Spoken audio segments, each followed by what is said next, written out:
What's going on, everybody? You found Bottom Tier Collector. I'm your host, BTC, bringing you a top tier story from a bottom tier reader. This review, we're taking a break in the Wolverine series. We will get back to Wolverine soon, but I thought it'd be special this week, courtesy of Tim, the comic collector, who requested Lobo versus the Authority. He requested me review that series, and I figured I would do us all the service of fleshing out this entire arc and doing a 3-part series of Lobo versus the Authority. And I was going to do an intro, but I think I'm going to shove that to the back of the video, noticing that I took 5 minutes to get started on the review. So we're just going to shove all that to the back, and we'll get into it. The issue we're going to be reviewing today is Lobo's Paramilitary Christmas Special.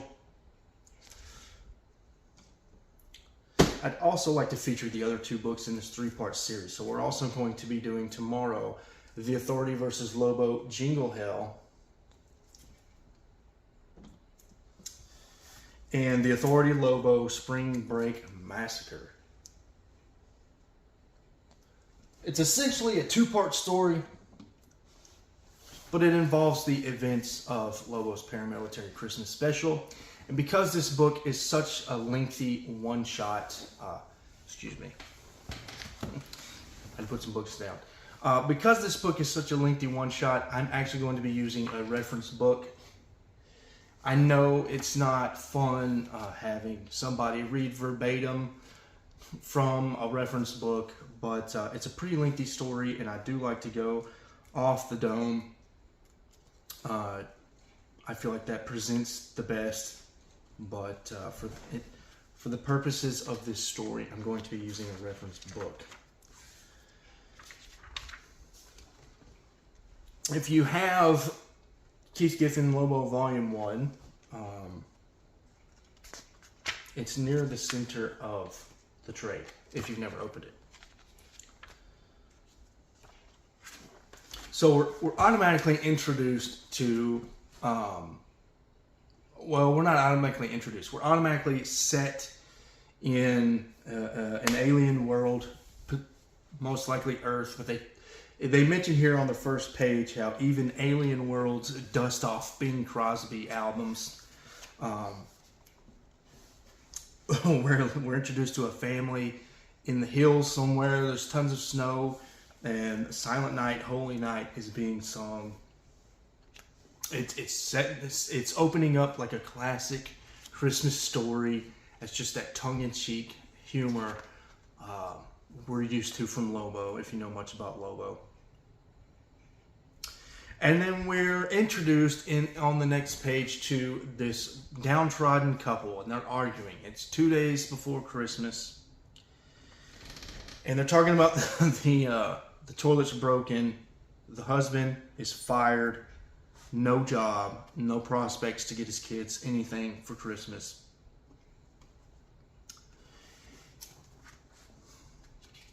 And so he breaks. The husband snaps.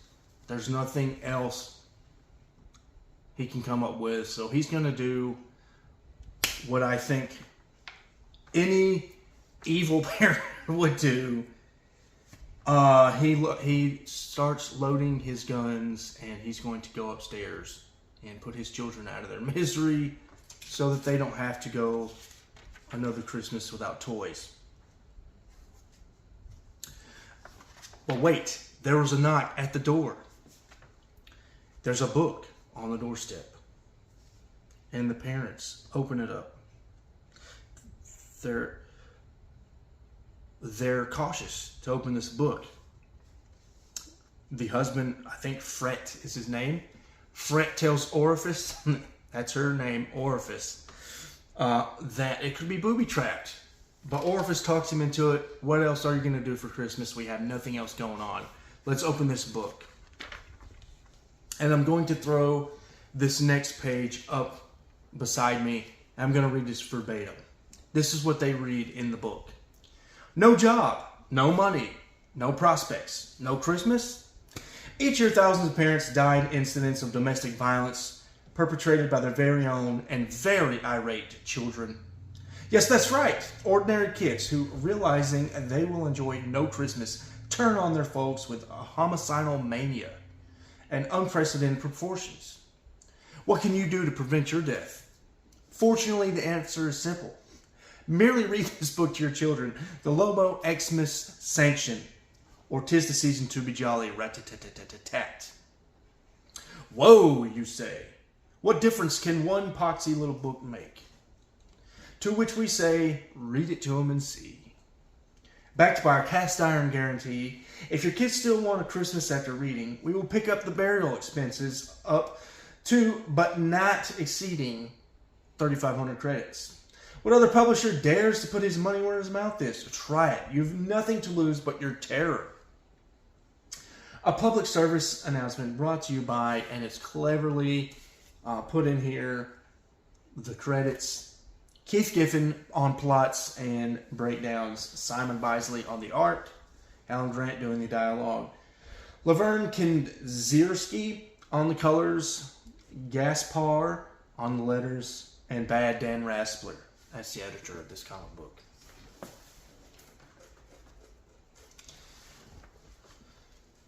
So they're wondering, do you think we should read this book? Here they go. They begin to read the book. Once upon a time, there was a really cool dude.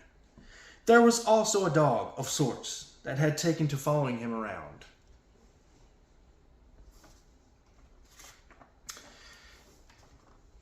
And our story begins in a bar where Lobo has slammed someone's head into the bar and he's grabbed the bartender by the collar and he says, "Yo, barkeep, I'm supposed to be meeting somebody."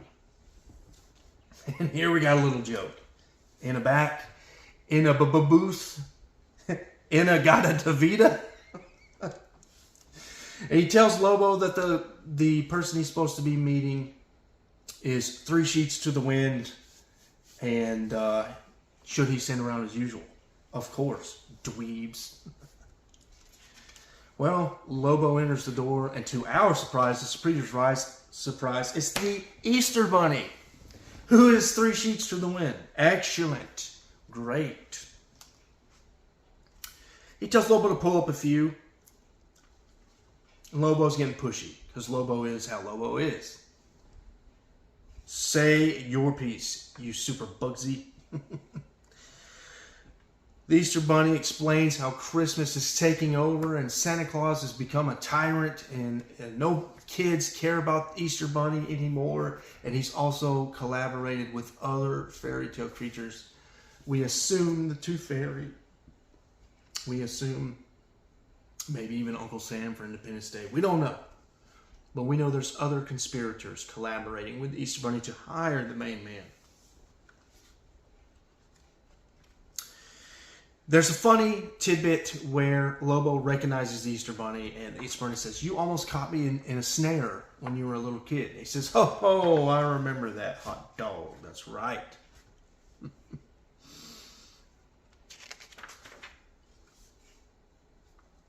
Lobo's not going to do the job without top dollar, right?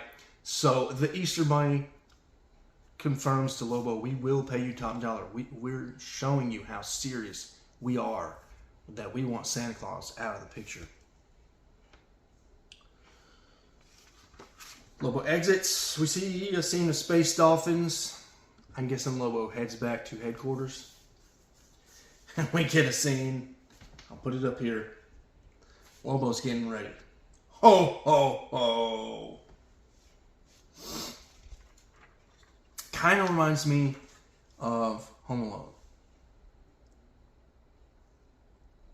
I'm going to read this verbatim. Far to the north, in the land of everlasting ice, lay the stronghold of Santa Claus, a brutal dictator repeatedly slammed by Amnesty International. He ran his empire with an iron fist. Planned malnutrition kept his army small in stature, but fighting fit and fierce as ferrets. Only high sophisticated public relations techniques and a once-a-year charity splurge kept his image good with the public. Jolly Santa Claus, the world called him, but his slaves knew him better as Chris Crusher. Kringle. And we arrive on the scene. Lobo's scouting out the place. He notices they've only got 2 guards. And he snipes them. Lobo makes his way down to the gate, notices it's electrified, and he puts a Sears and Roebuck 15 microton boomer on the gate. And what do you know? Surprise, surprise. Reading the Lobo book, we get explosions. Boom! And Lobo enters the North Pole, Santa Claus lair. The alarm breaks, and elves are everywhere wondering if they're getting a tea break. They're thinking about taking the tea break, but they're worried the Crusher will tear their lips off. We're taken to a scene of the elves in the security room. They're surveying the issue. They learn that the gate's blown up, and then one of the elves sounds the alert. Damn it, I told that fool we needed security beef up. The naughtiest one has come. Lobo is the naughtiest one. If you know anything about Lobo's origin, he is the naughtiest one of all. He gets the full bag of coal at Christmas time. Lobo makes his way into a room and he wonders where everybody is. And then the lights turn on and every single elf in the room has a gun pointed at Lobo. Feedles Giz, it's a midget fairy convention. That's magic. I just love the humor in this book. They're telling Lobo to surrender, and of course it's Lobo. It's the main man, the scourge of the cosmos. He's not going to surrender. And they shoot their toy guns at Lobo. Aw, ain't they just so cute, Lobo tells his dog. Well, now, you messed up. You should have killed Lobo when you had your chance. Because now it's Lobo's turn. I could just slaughter these little fraggers. Eat hot lead, you unnatural dwarf geek suckers. And I wish I could play Christmas music right here in the tone of Zack Snyder and how he uses music over violent scenes. And we're just getting panel after panel after panel of violent elf deaths. Even the dog jumps in, and we even get the dog passing gas. Lobo's twistedly singing Christmas carols as he's destroying all the elves. And leaving the room in the pile of dead elf bodies, Lobo makes his way to Santa Claus' room. He comes into this immaculate room full of statues in gold and luxurious items. And he comes face to face with Kris Kringle, Santa Sneckin' Claus, a.k.a. Father Xmas. Kris Kringle, Big Bloody Nick, the Crusher. Santa Claus is impressed. He said, "You've done your homework, boy." For some reason, Santa Claus' roommate is Kong. I'm expecting to see Mrs. Claus here in some slutty outfit, because that's just the tone of an Alan Grant or Keith Giffen Lobo book. But no, it's Kong. A big, huge gorilla is Lobo's assistant. Of course, there's some pomp and circumstance here. They're talking trash. Lobo's told him he's come for him. He's going to kill him for not giving him what he asked for Christmas. Santa Claus lays out the terms. Why don't you let me choose the weapons and where we fight and the rules? Lobo obliges. Santa Claus takes him into a room where they can just have it out. There are no distractions. There's no furniture or things in the way of their fight. And Santa Claus picks out 2 machetes. Little does he know a little secret about Santa Claus. And here we go. The fight of the century begins. Boom, crack, thud. Die, you naughty bastard. You wish, sucker. Right before Santa Claus dies, he tries to beg a deal from Lobo. Lobo says, "You wish." Sounds cool, but the bunny's already paid. And I'm going to deliver. And cuts off St. Nicholas' head. Everybody cheers. All the penguins and elves cheer. The Crusher Kringle is dead. And Lobo stands magnificent. victorious. Season's greetings, Pats. Did you think this was the end of the story? Well, it's not. Lobo makes his way into the naughty or nice room. He takes a look at the list.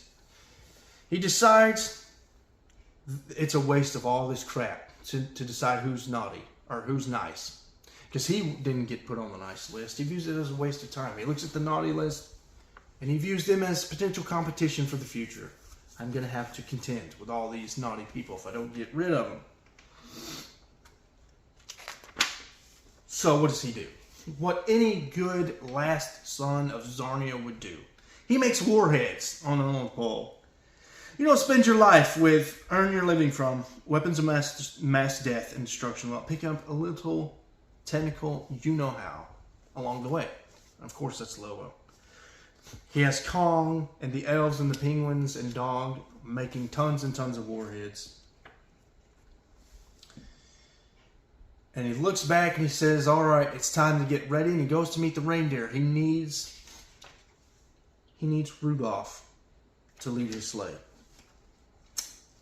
Rudolph, the mutant reindeer, was very aptly named. He had a fragging monstrous schnozzle, of which he was ashamed. Then one starry Xmas night, Lobo came to say, Rudolph, lead my sleigh tonight.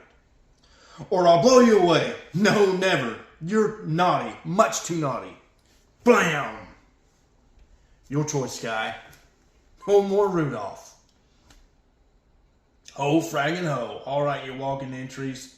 Pucker up. We got work to do. Lobo heads to the planet to deliver bombs for all. A reign of death and destruction on this very Christmas night. So it came to pass that on a midnight clear, a new star rose in the east. And the naughty learned just what happens to those who threaten the main man's peace of mind. And the nice, well, let's just say they learned young what it means to be innocent victims. Let them rip Kong, give those suckers the all-seasonal boom. Boom, boom, boom, boom, boom. And we're taken back to Fret and Orifice. They call it a legendary masterpiece. They're getting ready to read it to the kids. But then they learned this book is good for one read only. Gotcha, sucker. They start crying. Their hopes of a decent Christmas are ruined.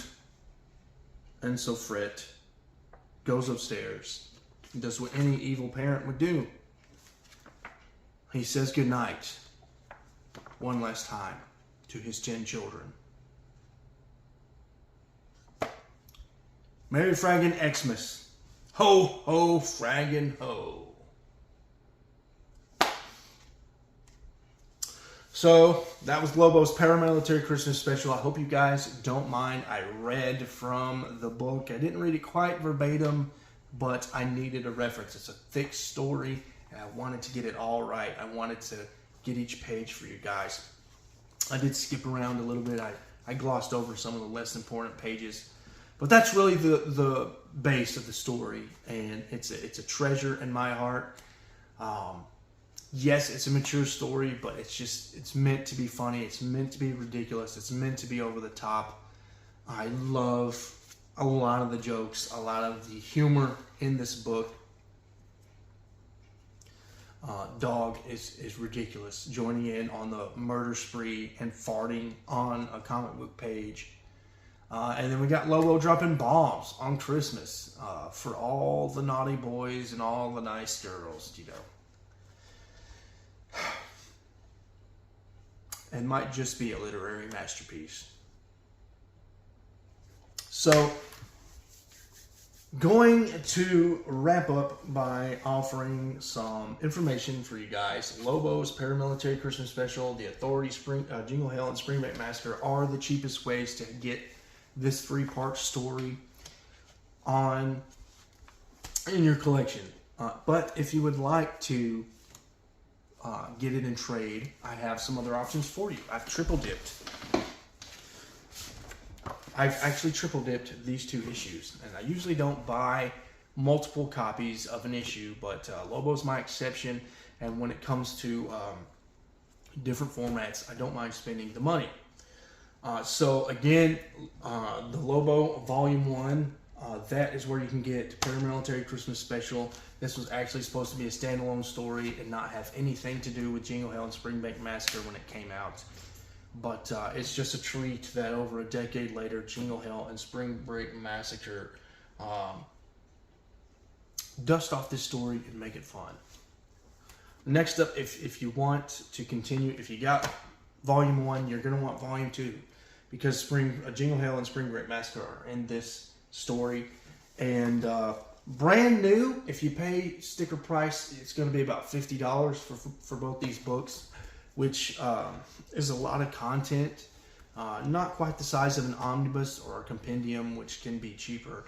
But there's a lot of Lobo content here. If you're very new to the character, these are great ways to get introduced to my favorite character of all time. But if you're looking more to just hone in on this specific story, you really want to save the pennies. I also have Lobo, The Authority Holiday Hell, which is just a much smaller trade paperback that features just Jingle Hell and Spring Break Massacre.